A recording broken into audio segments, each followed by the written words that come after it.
어제는 우리가 목적이 이끄는 삶에 대해서 말씀했습니다. 우리는 하나님에 의해서, 하나님의 계획에 의해서 이 땅에 존재하게 되는 그런 사람들입니다.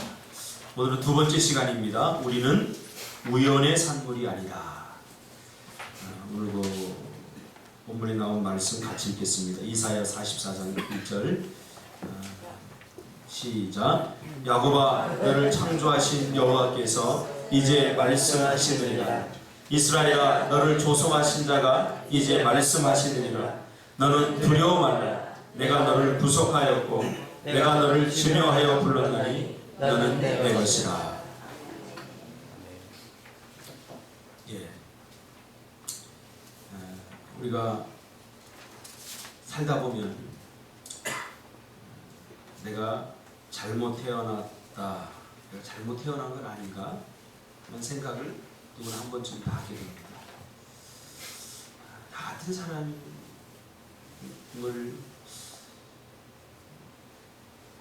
하나님께서 왜 만드셨지? 이런 생각도 가끔 하게 됩니다. 내가 뭐 잘못 태어났다 그 정도는 아니더라도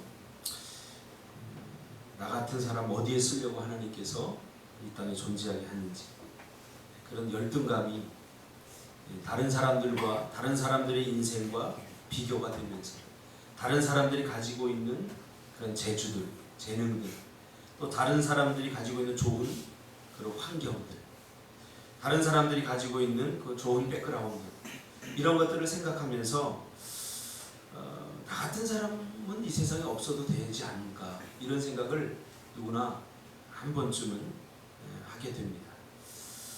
그러나 성경은 분명하게 우리에게 이야기해 주고 있습니다. 우리는 우연의 산물이 아니다. 우연히 존재하는 그런 사람이 하나도 없다는 거예요. 혹시 부모님은 계획하지 않았을지라도 하나님은 우리를 계획하셨다. 우리 자녀들 중에는 부모님이 계획하지 않고 태어난 경우가 허다합니다. 또 어떤 사람은 우리가 입에 담기도 좀 그런 성폭행에 의해서 태어나기도 합니다. 우리가 잘 아는 오프라 윈프리 같은 사람은 사생합니다. 성폭행에 의해서 갖게 됐고 이 세상에 태어나게 된 사람이죠. 그도 한동안은 이런 열등감 때문에 내가 이 땅에 존재하는 이유, 나 같은 사람이 왜 이 땅에 존재할까? 그런 열등감 때문에 한때는 마약을 하고 한때는 죽으려고 자살도 시도하고 그랬던 사람입니다. 그러나 지금은 그 삶의 이유와 목적을 잡고 미국에서 가장 영향력 있는 사람 중에 한 사람이 되었습니다. 사단은 끊임없이 우리를 부추깁니다. 너 같은 놈은 쓸모가 없어. 너 같은 삶은 별로 이 세상에 너 같은 거 없어도 돼 하는 그런 열등감을 부추겨서 우리가 별로 소중하지 않은 존재다 하는 것을 자꾸 부추깁니다. 부적절한 부모는 있어도 부적절한 자식은 없습니다. 태어나는 데 있어서 모두가 다 다른 조건과 여건 속에서 태어났을 뿐이지 우리 모두는 다 하나님의 계획 속에서 하나님의 목적이 없이 태어날 수는 없습니다. 많은 아이들이 부모의 계획과 상관없이 태어날 수 있지만 하나님의 목적이 없이 태어날 수는 없다는 것이죠. 시편 139편 16절에 보면 형상이 생기기 전부터 당신 눈을 보고 계셨습니다. 누가요? 하나님. 그 됨됨이를 모두 당신 책에 기록하였고 나의 나날은 그 단 하루가 시작하기도 전에 하루하루가 기록되고 정해졌습니다. HCV 버전으로 시편 139편 16절에 이렇게 기록하고 있습니다. 가만히 생각해보면 우리 모두는 다 열등감을 가지고 있습니다. 그리고 자기의 수준을 자기가 정해놓고 나는 요 정도의 삶만 살아도 괜찮겠다 하고 하나님께서 여러분에게 베풀어 놓으시고 계획해 놓으신 삶을 거부하고 거절할 때가 얼마나 많은지 모릅니다. 나는 그저 요 정도의 수준의 삶으로 만족할 거야. 이제 그거 내려놔야 됩니다. 요 정도의 삶이 아니라 하나님께서 우리를 이 땅에 존재하게 하시기 이전부터 하나님께서 우리를 쓰시기로 작정하셨고 계획하셨고 그리고 이 땅에 우리를 보내셨다는 사실입니다. 사단이 부추기는 열등감에 붙들리게 되면 우리 자신에 대한 그 소중하고 우리 자신을 하나님께 쓰시겠다고 하는 의지를 우리 자신이 꺾어버리는 거죠. 하나님은 인간의 실수와 죄까지도 모두 고려하여 계획을 세우십니다. 우리는 이런 것들을 다 구분하죠. 실수, 이것은 하나님께서 하신 것이 아닐 거야. 죄, 이것은 하나님께서 하신 것이 아닐 거야. 그러나 하나님은 우리 인간의 실수와 죄까지도 모두 고려하십니다. 우리의 연약함을 아신다는 거죠. 우리의 부족함을 아신다는 거죠. 하물며 솔로몬은 다윗이 취한 우리아의 아내에게서 두 번째로 태어난 남자예요. 그가 이스라엘의 위대한 왕이 되었습니다. 성경에는 사생아도 있고 우리 인간의 그런 계획과 우리 인간의 시간을 뛰어넘는 그런 사람들이 많이 태어났습니다. 그러나 하나님의 계획을 깨달은 그들은 하나님께 위대하게 붙들려서 쓰임받았다는 사실입니다. 우리가 이 세상에 존재하고 있는 것은 하나님의 계획 안에서 예정되었던 일입니다. 자, 예정과 운명을 잘 구분해야 됩니다.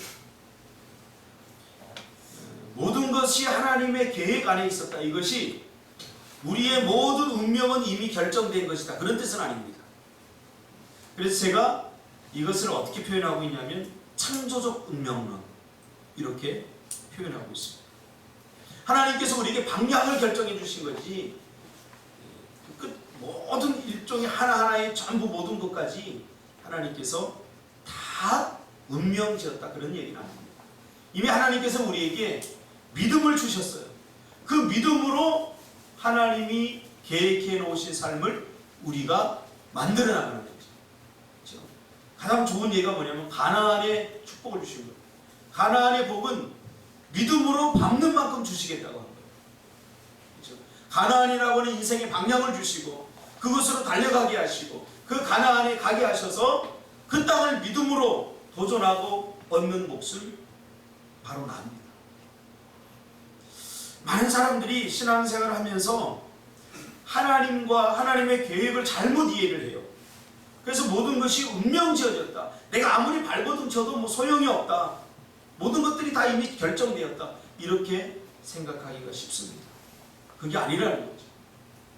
또 어떤 사람들은 그래서 내가 뭐 그렇게 굳이 노력하지 않더라도 굳이 힘쓰지 않더라도 뭐 하나님이 이미 다 운명 지어졌으니까 하나님께서 뭐 되게 하시면 되게 하실 거지. 또 이렇게 방관하는 사람도 있습니다. 절대 아니죠. 그래서 우리는 하나님이 주신 믿음으로 매일매일 순간순간 최선을 다해야 됩니다. 내가 노력하지 않으므로 하나님의 뜻이 절대 이루어지지 않습니다. 내가 기도하지 않으므로 절대로 하나님의 뜻이 이루어지지 않습니다. 이것이 창조적 운명론의 가장 중요한 핵심 포인트입니다. 그래서 제가 섭리라는 말을 썼죠. 하나님께서 이 모든 것을 다 하실 수 있습니다. 그분의 계획과 그분의 뜻 안에서. 그러나 하나님의 계획은 뭔지 아십니까? 우리를 동참시키는 것입니다.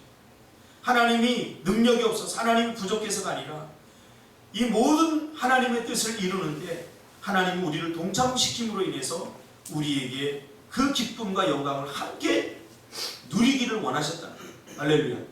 함께 누리기를 원하셨다. 하나님의 능력이 부족해서 하나님의 손이 모자라서가 아니라 하나님은 우리를 그만큼 소중하게 여기신다는 사실입니다. 그래서 우리가 노력하지 않더라도 우리가 힘쓰지 않더라도 하나님의 뜻은 이루어집니다. 하나님의 계획 안에서 하나님의 뜻 안에서. 제가 그래서 가끔 그런 얘기를 하잖아요. 여러분 내가 그렇게 대단한 사람 아닙니다. 하나님은 이 돌들로도 아브라함의 자손이 되게 하실 수 있습니다. 그래서 나를 내려놔야 돼요. 어떻게 생각해야 됩니까? 나 같은 것을 하나님께 쓰시고 나같이 부족하고 나같이 연약한 것을 그래도 하나님께서 쓰시는구나. 하나님의 계획에 내가 있는구나. 그런 것에 감사하면서 날마다 겸손하게 우리가 하루하루를 살고 하나님의 뜻을 이루어 드려야죠. 목회를 하다 보면 그런 경우를 종종 만납니다. 그렇죠? 내가 아니면 안 돼요. 아닙니다. 내가 아니면 돼요.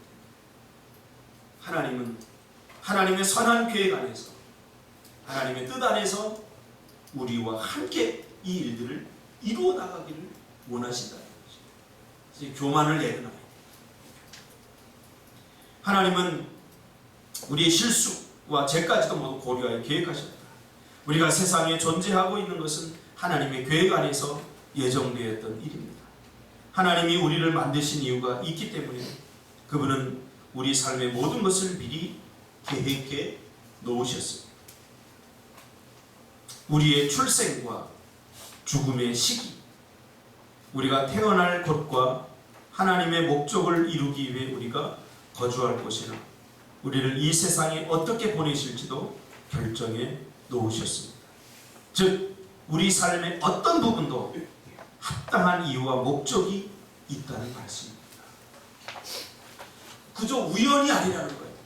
우리가 만나는 것도 우연이 아니고 우리가 겪고 있는 그 모든 일들도 결코 우연이 아니라 우리가 현재 여기에 있는 것도 우연이 아니라는 것이죠.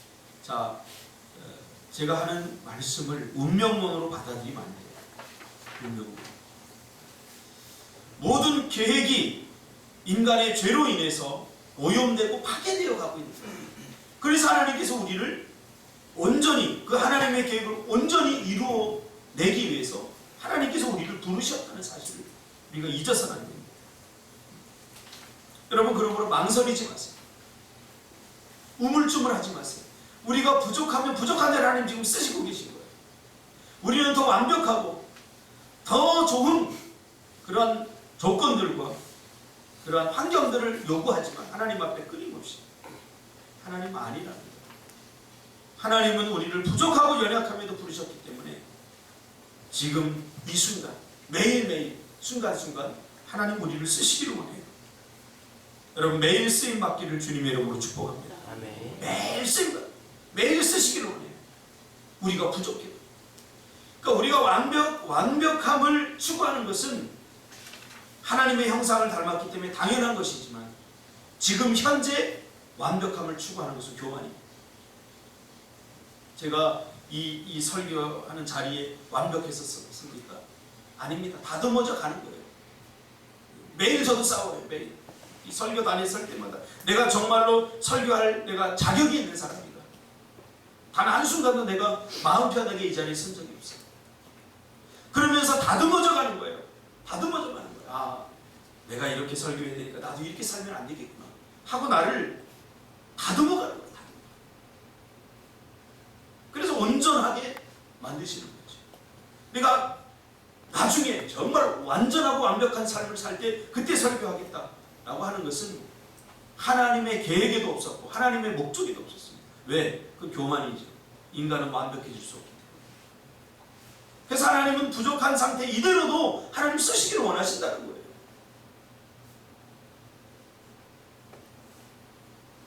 이것을 모르면 하나님께서 우리를 매일 쓰시기를 원하는 계획에 차질이 생깁니다. 오늘 하루도 하나님 여러분 쓰실 겁니다. 여러분의 언어를 쓰시고 여러분의 환경을 쓰시고 여러분의 믿음을 오늘도 하나님께 사용하시기를 원하신다는 사실. 할렐루야. 하나님이 없다면 우리 모두는 우연의 산물이 될 것입니다. 우주의 천문학적 경우의 수 가운데 하나로 남을 것입니다. 이게 얼마나 불행한 일입니까? 하나님이 없다면 우리는 우연을 믿고 살아야 되는 거예요. 그냥. 마치 주사위를 던져서 나오는 숫자를 의지하고 살아야 되는 것과 마찬가지예요. 이게 얼마나 불행한 일입니까? 어떻게 좀 우연히 잘 됐으면 좋겠다. 어떻게 우연히 좀 어떻게 됐으면 좋겠다 하는 우연을 믿고 살게 된다는 거예요. 무엇이 없으면 하나님의 계획, 하나님이 없습니다. 하나님의 목적이 없습니다. 그러나 하나님은 존재하시며 우리를 만드신 이유가 있고 우리의 삶은 매우 중요한 의미를 가지고 있습니다. 우리 자체가 중요한 게 아니라 하나님의 뜻을 우리의 삶에 담아 놓으셨기 때문에, 우리 인생에 담아 놓으셨기 때문에 우리의 삶이 중요하고 소중한 거죠. 대통령이 왜 중요합니까? 우리와 똑같은 사람이에요. 그러나 대통령이라고 하는 그 중요한 의미를 그 대통령 안에 담아놓았기 때문에 그가 중요합니다. 우리 모두가 소중하게 여기고 경호원이 수십 명이 경호를 하고, 대통령 이게 끝나버리면 그렇게 많이 경호하지 않습니다. 우리도 마찬가지입니다. 하나님의 뜻이 우리 안에 담겼기 때문에 우리가 소중한 거예요. 이 사실을 분명히 깨달아야 돼요. 하나님의 뜻이 우리 안에 담겼다는 거 하는 것은 이사야 46장 3절과 4절에 이렇게 표현하고 있습니다. 야곱의 집안아 이스라엘의 집안의 모든 남은 자들아 내 말을 들으라. 너희가 태어날 때부터 내가 안고 다녔고 너희가 모태에서 나올 때부터 내가 너희를 품고 다녔다.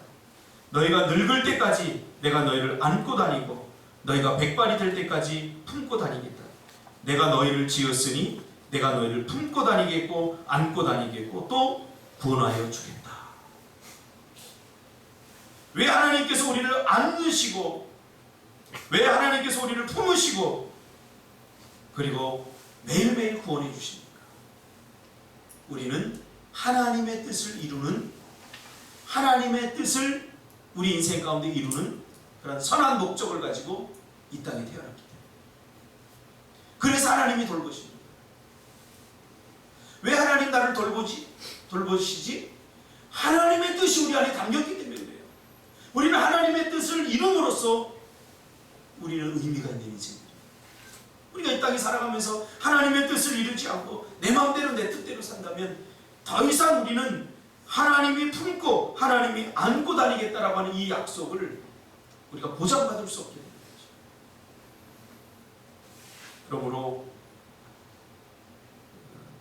우리의 삶의 중요한 의미, 그것은 하나님과 관계를 맺기 시작할 때만이 우리의 삶 속에서 그 의미와 목적을 발견할 수 있습니다. 모든 것은 하나님께로부터 왔기 때문에 우리가 왜 사는가, 무엇 때문에 사는가, 어떻게 살아야 되는가, 이 모든 것들은 어디에서 발견돼야 됩니까? 하나님에게서 발견됩니다. 하나님께로부터. 에베소서 1장 4절에 보니까 HCV 버전으로 우리를 그리스도와 함께 살게 하시려고 천지창조 이전에 이미 우리를 뽑아주시고 당신의 사랑으로 우리를 거룩하고 흠없는 자가 되게 하시어서 당신 앞에 설 수 있게 하셨습니다. 그러므로 여러분 약점까지도 사랑하시길 바랍니다. 여러분이 사랑하지 못하는 여러분의 그 부분까지도 하나님의 계획 안에서 하나님께서 우리에게 주신 우리의 정체성입니다. 보세요. 저도 이 코가 좀 마음에 안 드는데 나중에 코 수술 한번 해보고 싶은데 집사람이 하지 말래. 이게 내 정체성이다. 그래서 우리 딸들을 보니까 정말 내 코를 닮았어. 우리 집사람 고모가 그래요. 박서방은 코가 복스럽게 생겼다고. 저는 이 코를 한 번도 복스럽다고 생각한 적 없거든요. 열등감이었거든요. 이거 왜 코가 적당히 좀 높으면 높지, 낮으면 낮지, 차라리 넓으면 넓지, 왜 코가 적당히 이렇게 생겼지? 그랬는데 이게 나의 정체성이에요. 하나님께서 나에게 주신.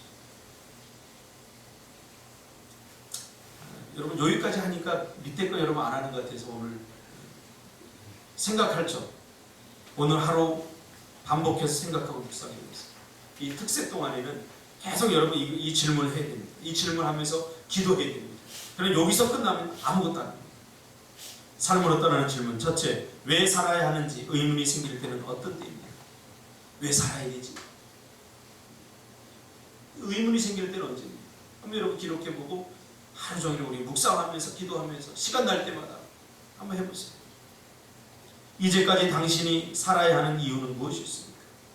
지금까지 여러분을 존재케 하고 살아야 되는 이유와 목적이 무엇이었습니까?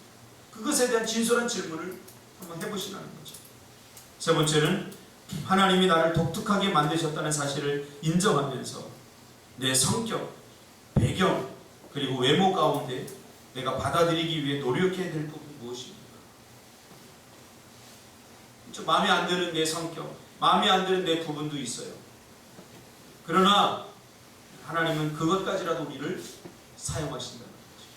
그렇다고 한다면 죄로 말미암아 오염된 내 성격 말고 하나님이 원래 나에게 주신 그런 성격, 변화되지 않는 그런 부분, 그런 것들을 내가 받아들이고, 우리는 자꾸 불가능한 것을 받아들이려고 하니까 불행해지. 내 성격은 절대 변하지 않습니다. 내 성격을 다 고쳐서 뭘 하려고 그러니까 안 됩니다.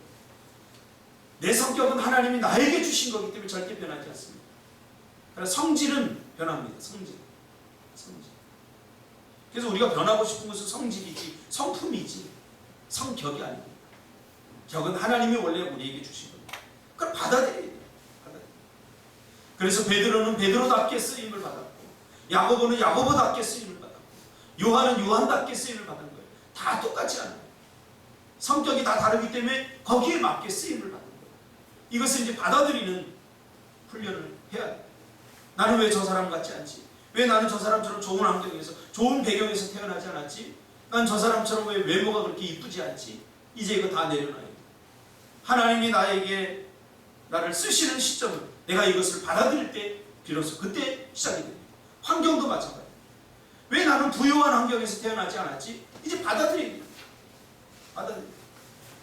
이것을 받아들이기 시작할 때 사역이 시작되는 거고, 사명이 비로소 시작이 되는 것이죠. 외울 말씀, 너를 지으며 너를 모태에서 조성하고 너를 도와줄 여호와가 말하노라.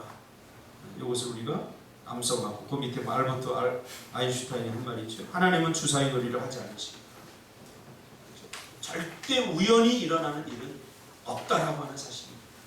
우리 인생 가운데 일어나는 모든 일들 가운데 하나님의 계획과 하나님의 섭리와 하나님의 목적이 분명히 있다는 것을 우리가 기억해야 된다는 사실이죠. 한 장 더 넘기면 참고가 있습니다. 로마서 12장 3절에 메시지 성경은 이렇게 번역하고 있다. 우리 자신을 이해하는 가장 정확한 방법은 하나님이 누구시고 우리를 위해 무엇을 하시는지를 아는 것이다. 우리 자신을, 나를 이해할 수 있는 가장 정확한 방법은 하나님이 누구시고 그분이 우리를 위해서 무엇을 하시는지를 아는 것. 그러면서 러셀 켈퍼의 시가 있습니다. 이것을 읽고 마치겠습니다. 당신이 된 이유. 당신이 된 것은 이유가 있지요. 당신은 하나님의 신묘막측한 계획의 한 부분이에요. 당신은 소중하고 완벽하고 독특하게 만들어졌습니다. 하나님은 당신을 그분의 특별한 여자와 남자로 부르고 있죠. 존재의 이유를 추구하는 당신, 그러나 실수하지 않으시는 하나님. 어머니의 자궁 안에서부터 손수 당신을 지으신 그분. 그러기에 당신은 그분이 원하는 바로 그 사람이지요. 당신의 부모님도 그분이 선택했어요. 지금 당신이 어떻게 느끼든 하나님의 빈틈없는 계획대로 그들을 선택하사 그들의 손에 주님의 확인 도장을 찍어주신 것이죠.